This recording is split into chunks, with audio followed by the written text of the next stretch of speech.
Hey, what's going on, world? It's me, Timmésha Burgess, and I have something that I want to share that's been on my heart and been on my mind for the past 20 hours since yesterday, since I got home. I'm in Denver, Colorado right now, and I came out here to speak at a conference, a sexuality education and sexual health conference here in Denver, Colorado at the Omni Resort and Spa. Um, I'm currently on the sexuality education track with the Sexual Health Alliance. I'm currently earning a certification in sexuality education. And I was invited to speak here at the conference, and I'm just so honored to have been invited. I'm so honored that the Sexual Health Alliance felt that my topic was something of importance, something that people wanted to hear. So, shout out to everybody at Shaw. Again, Shaw stands for Sexual Health Alliance. Shout out to Heather. Shout out to Minty. Shout out to Jen. Haven't met you. I know that you had to do some other things, but shout outs to you, and I just can't wait to meet you. I did get to see Chris Donahue yesterday. Didn't get a chance to meet him formally, but shouts out to you and all the work that you do and just all the work that all of you do here or at the Sexual Health Alliance. I appreciate you so much. Um, so, my topic was a subject that I wrote about before, actually in 2021. And it was based on an article that I wrote in 2021 titled, "What Else Can You Do with Your Sensual and Sexual Power Other Than Pour It Out on Tyrone?" And I've since revised that original article. This is like 2.0 version of that article. And I presented the 2.0 version at this conference. Um, Now, there are a couple things that stood out to me with some of the folks that were in attendance. Amazing people. Most of the attendees are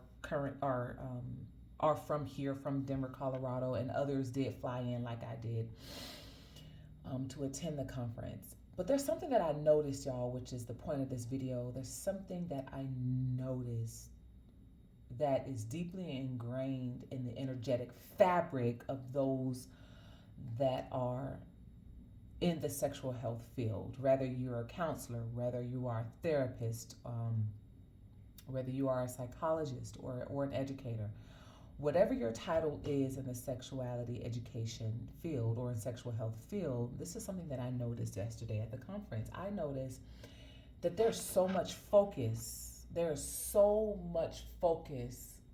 around kink.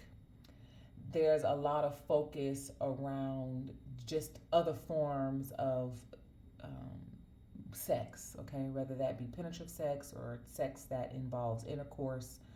There's so much focus around orgasm and, you know, um, people that choose to be involved in cuckolding and things like that. These are lanes that are out of my, I guess, circle of competence, right? That's not my lane to talk about kink. It's not my lane to educate about cuckolding. It's not my lane to educate or expound on different sex toys. Those are not my lane. And I'm understanding that that is obviously important, right, to talk about those things for people who are part of those communities, but those aren't my topics of conversation. I come bringing my own 2 cents. And matter of fact, I'm going to say 2 cents. I'm coming bringing golden dollars, okay? Not even silver dollars, baby, golden dollars. I'm coming bringing this knowledge and my own knowledge and my own wisdom. And one of the things that I opened up with was we're all making this really good gumbo. Everybody brings their own ingredients to make this gumbo pop. And these are my ingredients. What I have to share is what comes from me. It is my circle of competence, and it's meant for those people who are looking for the answers that I have to share. Not everybody is interested in kink. Not everybody is interested in cuckolding. Not everybody is interested in um, you know, whatever else is out there and qualified, it qualifies as sexuality education. Not everybody wants to know that type of stuff. And I noticed that those of us who are on a very particular journey when it comes to our sexuality and sexual education are they seem to be left out of conversations and almost seem to be somewhat shadow banned when it comes to um, their ideas of sexual health. And I'll give you an example. So, again, my talk was on what else can you do with your sensual and sexual power other than pour it out on Tyrone, right? This means, this type of conversation means exactly what it says. Um, I found that there are some people who are not interested in what else they can do with their sexual power. There are some people who are not interested in what else they can do with it. They don't want to do nothing else with it. They want to just have sex, right? I get it. They want to just have penetrative sex. They want to just have intercourse. I get it. They want to just get it on and get it off. I get that, and I have no judgment or qualms against those people. But what I have to share is for a very particular group or communities of people who know that their sexual energy is something much more infinite, is something much more ancient, and is something much more powerful, and is something sacred. But in the rooms that I spoke to yesterday, I'll say there were about, I don't know, maybe about 60, 70 people in the room. And out of those 60 or 70 people, maybe 12 people resonated with what I had to share. 12 people. And the other majority, maybe they secretly resonated and didn't say anything. Maybe they got what they needed and went on. And then I feel like the other majority of the people were those people who are, mainly interested in kink and other things. And that's cool. There was this presenter there. Her name was Amber, and her presentation was on kink. And there was a part of her presentation where she, her presentation outlined what some people's needs are and what some people's desires are when it comes to their sexual interactions. And mental, spiritual, and emotional categories were placed under the want categories and not under the need categories. I think her presentation was very powerful and very eye-opening. But I'm one of those people who beg to differ. I'm one of those people who say, wait a minute. My spiritual, emotional, and physical well-being fit under the needs category. It doesn't just fit under the want category. It fits under the needs category. On her PowerPoint, it had pleasure under the need and everything else under the wants. But there are a number of people on this planet, okay, thousands, if not millions of people who that information doesn't resonate with, right? There are those of us who need physical, spiritual, and emotional bodies within our bodies to be activated, to be turned on, to be aroused in order for us to be physically aroused, right? It's more than just getting it on and getting it off for many of us. But I feel like those of us who place spirituality and mental health and personal well-being at the forefront of our existence are not being called to the tables of conversation when it comes to sexuality education. And I noticed this at the conference yesterday. Now, again, I am in Denver, Colorado. Demographics does have a lot to do with this, right? Based on where you are in the world will depend on what your beliefs are, what you practice. And I just strongly feel that people on American soil or in the U.S. don't seem to be very open-minded when it comes to spiritual practices, when it comes to sacred ideologies and ancient philosophies about ourselves, about our world, and about our body. When I ask the question to the audience, if anybody's ever heard of the Dark Night Soul Journey, or if they've ever been on the Dark Night Soul Journey, again, this is about 60 to 70 people in this room, maybe less than that. And about, again, 11 or 12 people raised their hands. people who had actually heard of the Dark Night of the Soul journey and had actually been on it, only about 11 or 12 people raised their hands. That meant that my purpose for coming to this conference here in Denver, the Sexological Conference with the Sexual Health Alliance, was really for those 11 or 12 people. It wasn't for the 50, 60, 70 people that were in that room. It was only about 11 or 12 out of those people. Why? Because those people are the ones who are asking the hidden, in the dark, unorthodox questions about their body and about their mind and about their personal development that has to do with their sexual health education, okay? That has to do with their spirituality, that has to do with them wanting to question things about their spiritual well-being and their sexual well-being as they relate to each other. Only about 11 or 12 people even knew what the hell I was talking about.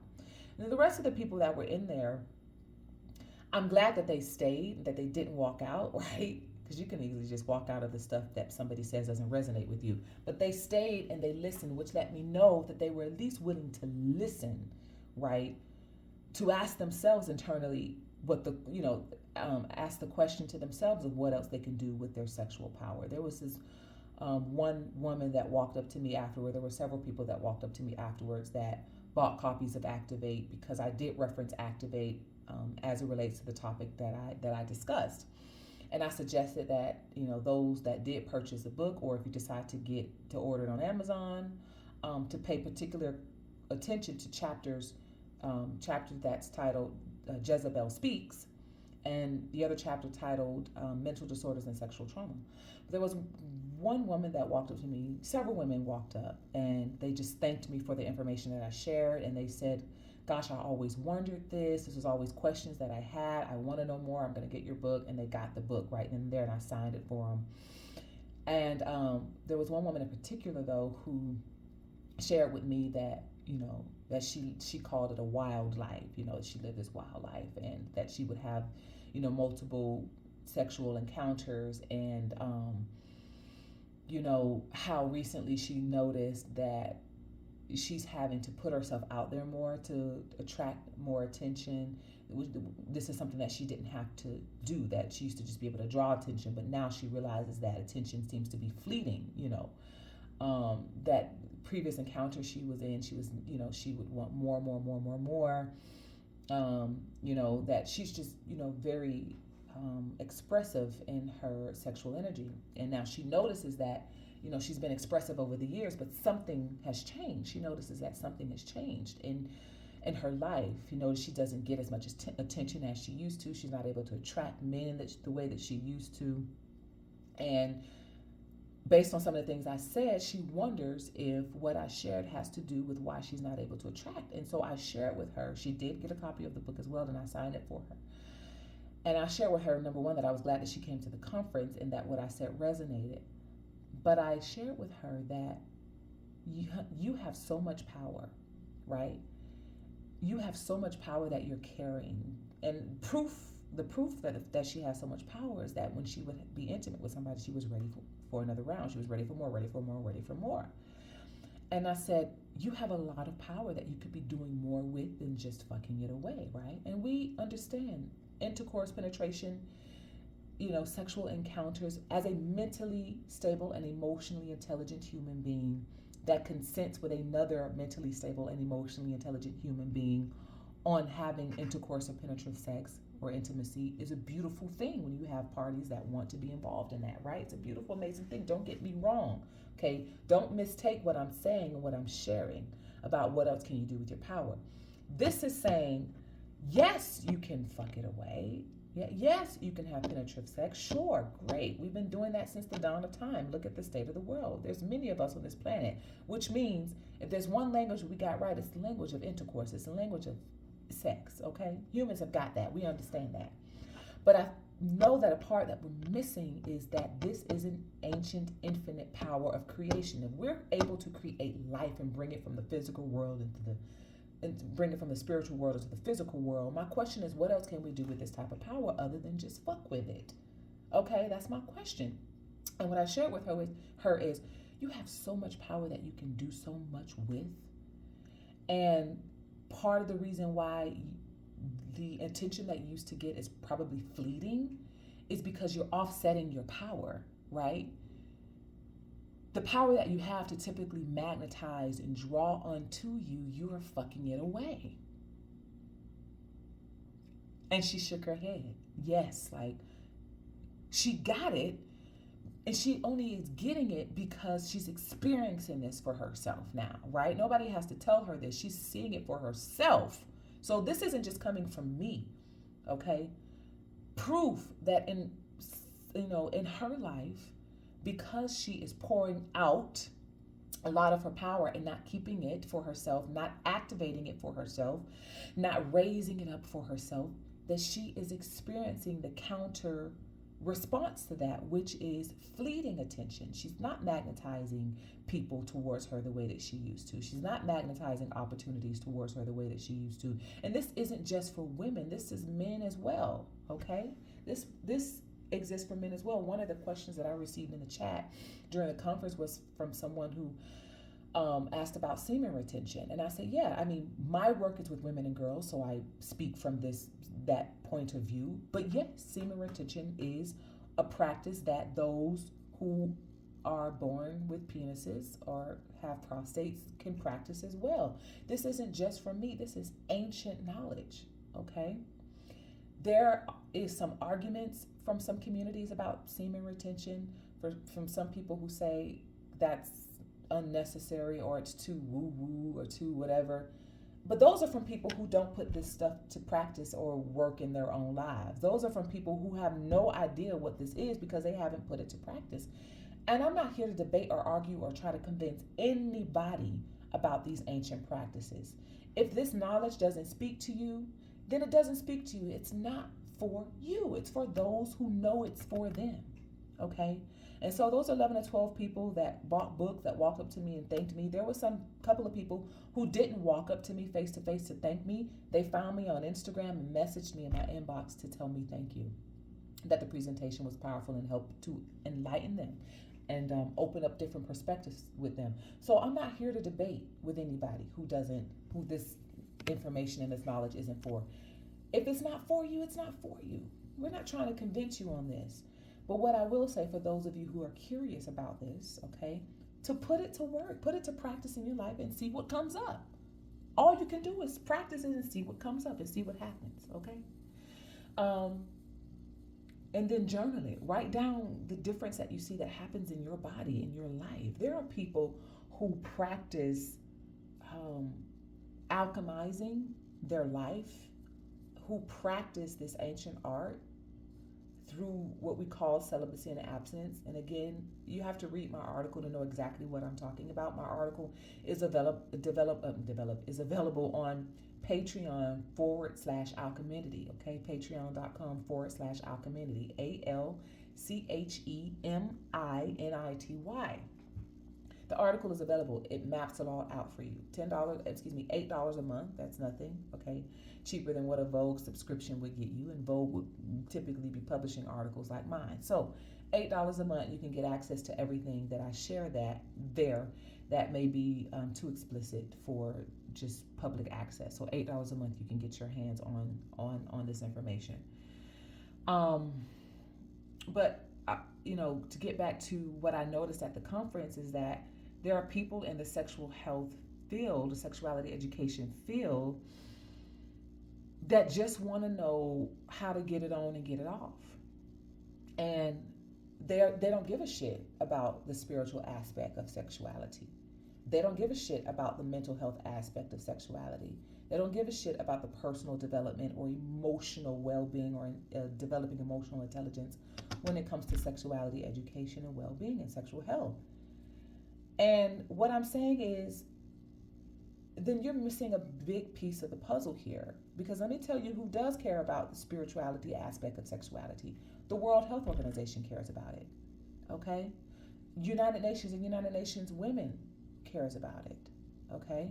When you look at some of the sickest research, you can look across the maps throughout the U.S., and on every state that I clicked on some of the sickest research that expounds on sexuality education and sexual health and how this information is important and how we need to bring it more to the forefront, especially in public schools and private sectors, especially for young adults and children who are coming of age and are asking questions that their parents can't answer, that their guardians can't answer, that their pastors and priests can't answer. They are not avoiding the spiritual talk when it comes to their sexuality. Outside of the US, okay, there are people who have different spiritual beliefs and ideas, and they want to be able to bridge that with learning more about their sexuality and sexual health or sexuality education. These talks cannot be left out of the conversation. And so that's why I'm so thankful to Shaw, to the Sexual Health Alliance, for inviting me to come and share this information, because there are people that want to know.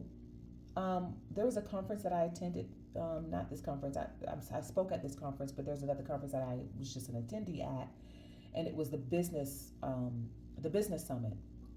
And this took place in August, and Dr. David Lay and Chris Donahue were also presenters there too. And there was another speaker there. Her name was Suki. I think it's Suki. Her and her husband create pleasure toys. They have a pleasure toy production company. Anyway, she presented information, research, and that said 70% of young adults or millennials are saying 70% of millennials or young adults are not participating in sex. 70% are 70% are not participating in sex. Now, it didn't specify if sex included masturbation. It didn't say that. It didn't say if because sex can be defined in multiple ways. Sex doesn't just exist in penetration. Sex can exist in how you touch each other or how you touch yourself. Kissing could be considered sex in some cultures. You know what I mean? Touching somebody's shoulder can be considered sex in some cultures. So, but 70% of millennials or young adults were participating in less sex. In my mind, I think it's penetrative sex, even though it didn't specify it, but I think it may have to do with intercourse. But my question is, why do we think that is 70%? Why do we think that is? My response is because people want to know what else they can do with their sensual and sexual power other than just fuck it away, other than just sex it away. I'm hearing Solange right now when she said, I tried to sex it away. I know I'm messing up these words, but it didn't make it any better. I tried to fuck it away, dance it away. Cause it's like cranes in the sky. Sometimes I don't wanna feel those metal clouds. Try to sex it away, but it just made me feel worse. I made that shit up. But anyway, people don't wanna just sex away their problems. People don't wanna just F away their problems. People are ready to face themselves, to face their darkness, to face their shadow, to face their inner self. And this was what 2020 was about. Part of 2020 were people, it wasn't just about the COVID and let me not have sex with somebody because I don't want to get COVID. No, people were forced to face themselves and take a good look at themselves and who they are, who they really are, and why they've come to the planet. Part of my presentation was my desire to practice abstaining from penetrative sex from others, okay? From others, temporarily, not because I'm waiting for marriage. It had nothing to do with waiting for marriage. It has nothing to do with waiting for marriage, okay? We really need to get past that idea. That came from religious aspects, and that's a whole nother conversation. I want you to read the article. But my choice to abstain from others, with me as the exception, had nothing to do with waiting for marriage. Marriage was not on my mind. My sanity was at the forefront for me. Who I am and why I was even born at all was at the forefront for me. And the answers that I received about myself, about my life, about my body, about my sexual self, about my sensual self, all came from me taking this journey into developing a relationship with my sexual self, developing a relationship and literally having a conversation with my womb, literally having a conversation with my vagina. Okay? The answers came from my womb and from my vagina. And there are people who know the importance of this, who want this information. And I didn't see the majority of those people reflected in the audience at the conference. There are only those few of us who really get this, who really want to get this, who really want to speak this language, and who are called to speak this language. This is a journey of warriors, okay? This is the journey of those of you who are meant to tap into your sexual power to save the world. Starting with yourself, saving yourself first. But I just noticed, just being here in Denver, Colorado, and being at this conference, that the majority of the people who are part of the sexual health world seem to just care about getting it on and getting it off. And there are a whole group of communities and populations where that is not the goal. They care about it, right? But there are a whole group of people who want to know more about sexuality and be educated about sexuality, who are sapiosexuals. They have to be turned on mentally, spiritually, and emotionally before they can ever be turned on externally. There are people who need to orgasm internally within themselves first before they can ever externally orgasm with someone else. Those are the people that I'm here to serve, and those are the people that I'm here to talk to, with you being at the forefront of your mind. Tyrone is not or Tyronia, okay? Maybe Tyrones are not your choice. Maybe you want Tyronius, okay, whatever. But those of you who know that you are the focal point of your well-being, that it all begins with you. You are who I'm here to serve. You're who I'm here to talk to. And I'm glad that I got to meet some of you face to face. I'm glad that what I shared spoke to you on a deep level. But it's not for those who are just interested in kink and cuckolding and whatever else, Also, I want to add that there's a misconception about alchemizing with your sexual energy. You don't have to do this alone. You can do this if you're in a relationship too, or if you're connected to somebody, or whatever you want to call it, whatever title or non-title you want to give it.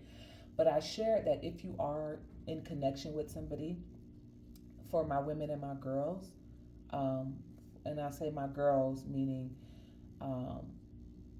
those of you girls who, and we're just going to be keeping it very, very real, if you're not participating in penetrative sex yet, which is good, decide when you are ready to do that. Okay, you don't have to wait for marriage, but the goal is to develop emotional intelligence, mental health, and develop your empathy before deciding to integrate with somebody else and be involved in intercourse. But just develop your mind and your emotions, develop yourself before trying to get it on with somebody. I just say know yourself. That all I'm saying is to know thyself first. Get to know thyself first. You don't have to wait for marriage, but at least know who you are. At least understand that you're ever evolving. So but I mentioned that for those of you that are in relationships or connected with somebody, you can still tap into this practice. For my women and girls who are menstruating, you can incorporate this practice when you're menstruating. So this would be during pre-menstruation, menstruation, pre-ovulation, and ovulation. This is a time where you're probably not involved in penetrative intercourse. Okay, if you're in a relationship, you're probably not involved. More than likely, I know there's some who, like the red shower. There are some of you that do, and there are some of you who may not. In the times that you may not, this is a time where you can incorporate this practice.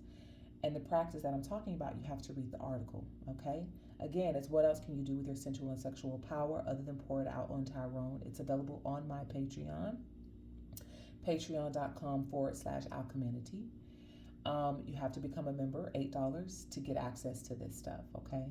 Maybe I should create an OnlyFans and start having some really explicit talks. And another thing I want to add too is that you can incorporate this practice with someone. Okay, you don't have to leave your partner out of it. If you are partnered with somebody, whether that be male or female or non-binary, whatever, you can incorporate this practice with a partner. So you can incorporate self-touch or sensate focused touch with your partner, where you're exploring each other's bodies, you're connecting mentally with them, and incorporate some of the visualizations that I talk about. But anyway, read the article. Again, there are some people who can't even get aroused without having some spiritual, emotional parts being turned on and activated. Okay, sapiosexuals. Some sapiosexuals can't even get turned on unless they are turned on in their minds first. There is a mind and body connection. There are some people that can completely disassociate themselves from their emotions and just go for it. But there are those of us who can't and don't want to. Our bodies aren't made up that way.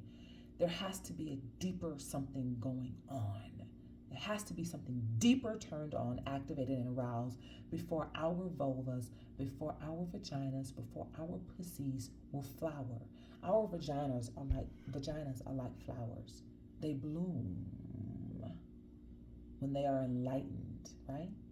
And so for those of us who are on this journey of developing yourself spiritually or mentally and emotionally, your vagina will not bloom unless you're turned on mentally, unless you're turned on spiritually, unless you're turned on emotionally. It doesn't necessarily mean you have to be in love. It doesn't mean that you have to cling to somebody. It doesn't mean that they have to be your one and only forever. But it does mean that they need to be able to resonate with you vibrationally on a mental, spiritual, and emotional level for you to be turned on. And that is okay. So for those of you who know that that's your truth, I'm here for you. My messages are for you, okay? Anyway, that's all I want to share. Please access the article, $8 a month. That's nothing. You can join for a month, read the article, and then unjoin if you want to. But I would suggest you stay a member because there's so much more where this came from. Also, when you check out Patreon, you will see what is coming with my CUM Masterclass, CUM. Once you become a member, you'll understand what that is. And it is an acronym, CUM. It's an acronym.